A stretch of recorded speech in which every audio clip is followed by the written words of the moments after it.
Hey guys, welcome back to episode 1 of the DPDP Act and Rules Explained. And this is India's first comprehensive data privacy law. And whether you are a law student, a compliance professional, or just someone who uses a smartphone, this law affects you. So, yeah, let's understand this law together.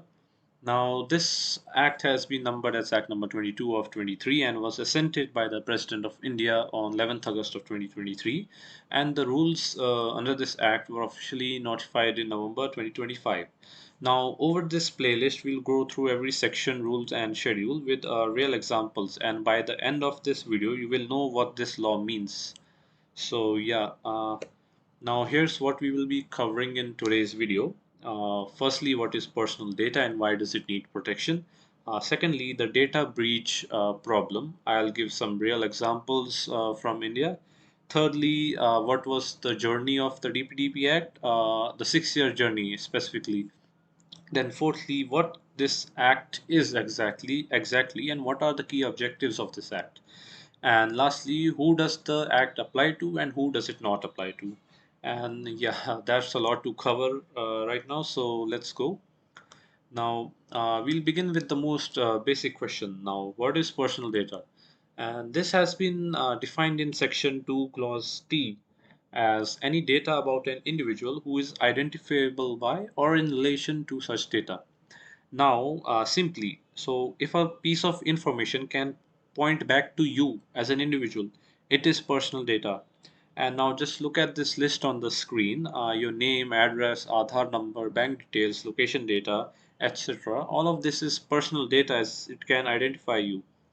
And here where it gets interesting is that even combinations of data that individually seem harmless, like your job title plus your locality plus your age group, even that can qualify as personal data under under this act if that combination of data makes you identifiable.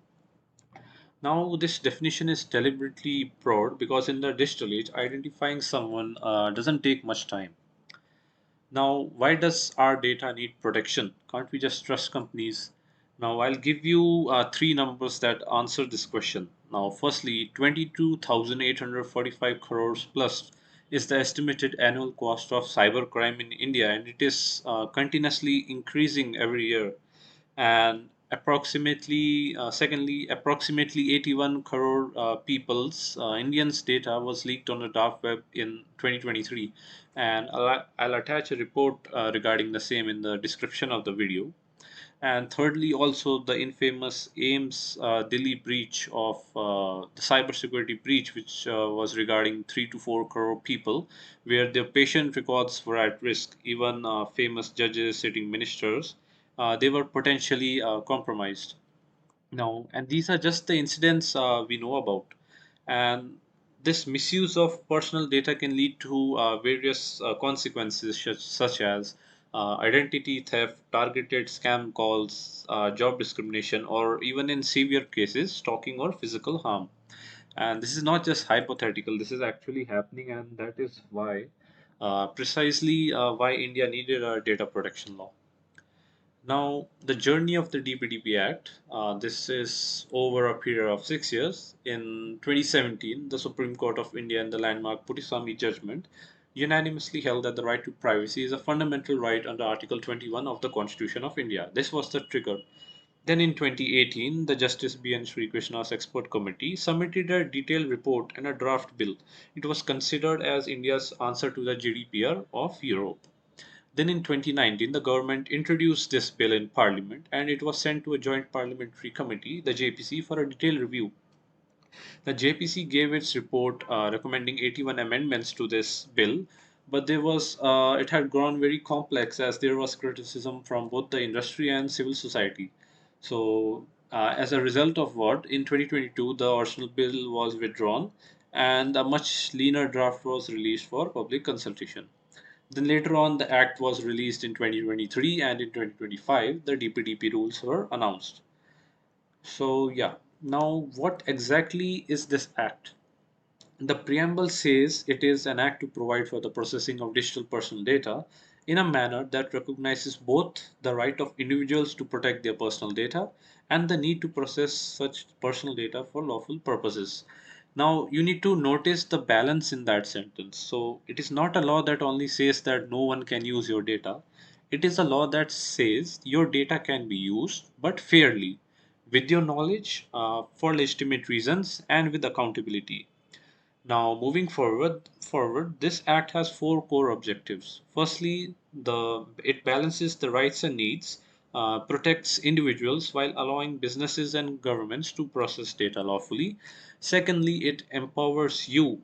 It gives every individual the right to access their data, correct it, erase it, and also complain when something goes wrong.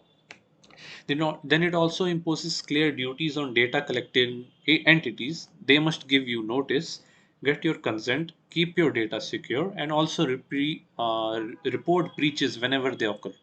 And lastly, it also creates an enforcement body known as the Data Protection Board of India, which will inquire into violations and impose penalties. Now, before we go further, we should understand the four key actors under this act. Now, firstly, the data principal.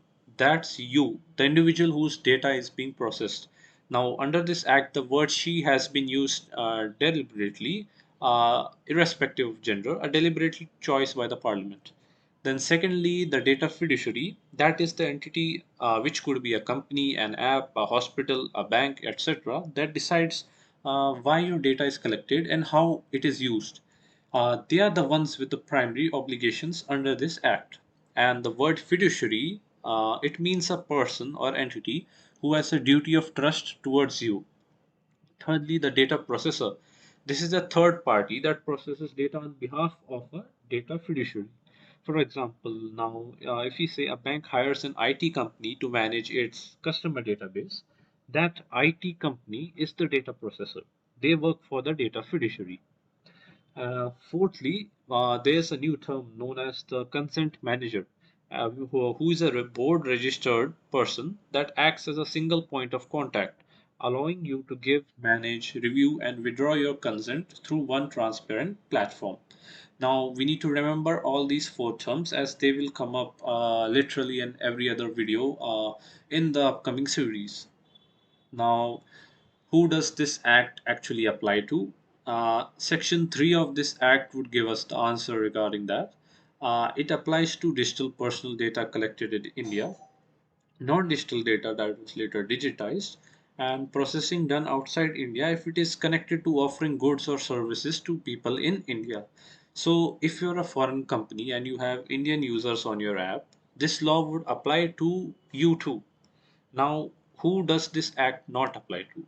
Now, the personal data processed by an individual for purely personal or domestic purposes, like your contact list or a personal diary, that would not be applicable. Moreover, the data that the data principal themselves made publicly available, for example, like a public blog post made. Also, certain state instrumentalities operating in the interest of national security under Section 17 clause 2 clause A, and also for the maintenance of public order and prevention of cognizable offences, this act would not be applicable to these instrumentalities. Moreover, the research, archiving, or statistical purposes, if proper standards are followed under Section 17 clause 2 subclause B. So the key takeaway of this slide is that the act is broad in its application. Most apps, most companies, and most government services will be covered under this act. Now, if I give you a real life example, uh, let's take the example of Punya, who downloads a food delivery app and creates an account. Now, step one over here, which would be the app. The app is the data fiduciary. It must give Punya a notice before collecting her data. And it must be a clear, plain language notice that tells her we are collecting your name, phone, address, and location, and here's what we will do with your data. Step 2. Punya, as the data principal, she has to give her consent, and this consent must be specific, free, unconditional, and unambiguous. And it should not be a pre tick boxed. And she can withdraw it anytime, whenever she wants. Then step number 3, the payment gateway that processes Punya's bank details, that is a data processor. So it processes data only on behalf of the app and under a valid contract and only for the stated purpose. Now, lastly, if suppose a data breach occurs, say Punya's mobile number or address are leaked, the app must notify Punya and the data protection board without delay. So they should not hide or go into silence whenever a breach occurs. So this is the DPDP Act in action, and it's a really powerful law. Now, this is just the key takeaways from this video, and in the next video we will go deep on definitions as per section 2 of this act, like what exactly is concerned, what is processing, what counts as a personal data breach, and much more from chapter 1 and 2. So if you found this video useful, please subscribe, hit the bell icon, and share this with anyone studying law, working in compliance, or just a curious person who wants to understand their digital rights. Now see you in episode 2. Thank you.